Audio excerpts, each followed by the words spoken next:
Hi everybody, welcome back to Daytime York Region. Today we are shining the spotlight on an amazing event that's coming up. It's called Inspire Toronto. And we have two people here to tell us about what is happening in preparation for this amazing business conference. We're pleased to welcome Gianni Creta. He's on the steering committee with Inspire, and Peter Giampuzzi, who is the junior steering committee. Thanks guys for coming in today. Thanks for having us. Thanks for having us. Very exciting, and as we gear up for this event, people are really looking forward to it, and it is connected with the Schulich School of Business. So I'll start with you, Gianni. Tell us about Inspire Toronto, because a lot of us recognize the name Inspire. Correct. Tell us about the Toronto one that's coming up. For sure. So we actually began Inspire in June of 2011. It began as an initiative in partnership with the Italian community as part of the Italian Heritage Month. Right. And what happened was we got such a tremendous interest from the student body at that time that we had several students come to us, Peter included, that wanted to run these events in the university segment. So since 2011, we actually run two sets of, I guess, events.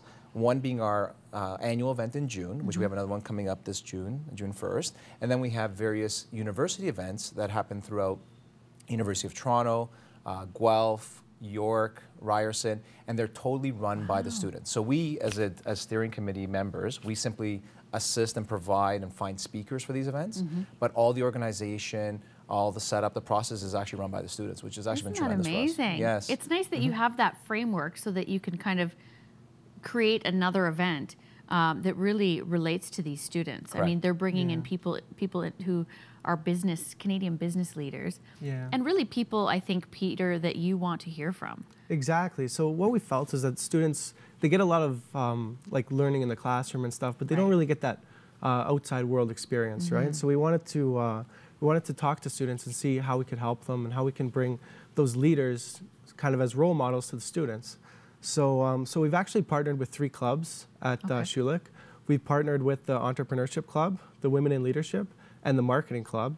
And we've put together a fantastic team. I got 2 other students who are helping me who are at the June event, Simone and John Luigi. And together we've been working really hard together to put this event in place.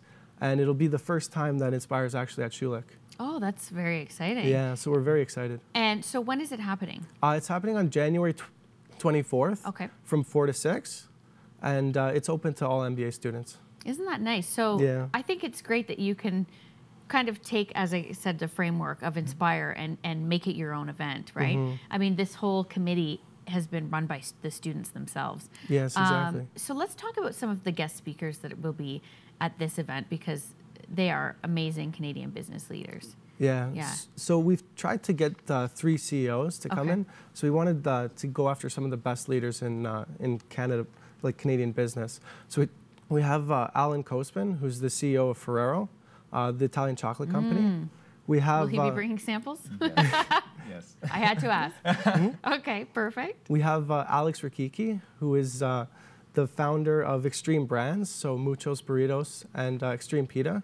And he just sold his company actually last year, and he's starting his new company this year. Wow. And we have Shelley Martin, who is the CEO of Nestle Canada.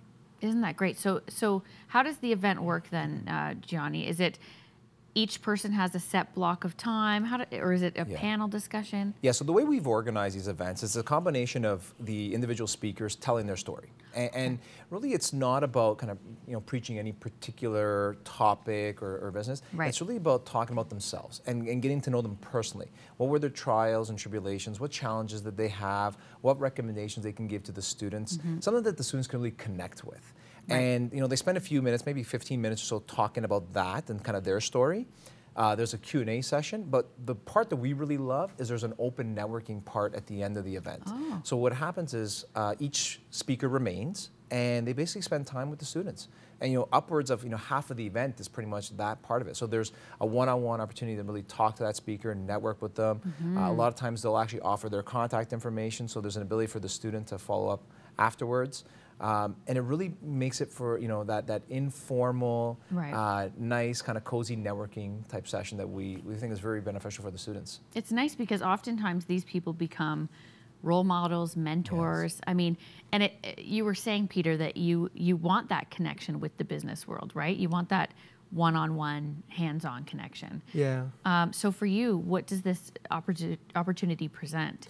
I think it shows that that leadership isn't always a straight line, that a lot of these people have gone through trials and tribulations, and just seeing the struggles and the way they've overcome their challenges and been so successful in spite of that is really remarkable. That's great. Yeah. Gianni, why has Inspire been so successful? I actually think it's been successful for a number of reasons. One, the speakers. A lot of these individuals that we reach out to, some of them we know through our networks, but a lot of them are simply cold calls that we're making. Yeah. And I'd say about 90% of the time, we get a positive feedback where, as soon as we tell them what we want to do for the students, it's an opportunity for them to give back. So that's, first item. Right. Second is the students are actually, there's that word of mouth, there's that, that part where the students are passing that message along saying, hey, you should really attend this event because it's a great opportunity for you to hear from them and learn from them. And then seeing the impact. So we're seeing kind of our junior steering committee members, we're seeing people that are reaching out to us and saying, we want to be part of this event. Not just students, but even other individuals and partnering with us and seeing what we've done. So giving these students the ability to see that they can become successful and give them that sense of inspiration is really what's made this whole thing work out for us. So, it started off as, let's just get four of us or five of us get together and do something, and it's becoming something that is, really powerful in Toronto now. So. Wow. For you, Peter, what has it been like to coordinate an event? Because that's different than being in your regular business school. It's been a challenge, but it also helps you appreciate the other events that you've been to, and For sure. it helps you to make each one better. And I think this will be a cornerstone event, and it'll probably be the biggest campus event that we've had so far. So we're really excited. That is exciting. So it is coming up end of January, as you said. Yes. January 24th. 24th. Yep. Do students need to buy tickets or pre-register for this? They can just register through the email. So it's yorku@inspiretoronto.com. Excellent. Well, we thank you both for coming in and sharing the wonderful having us. message about Inspire. InspireToronto.com is the website for more details. You can check out information and bios on all of the speakers there as well. We'll be right back.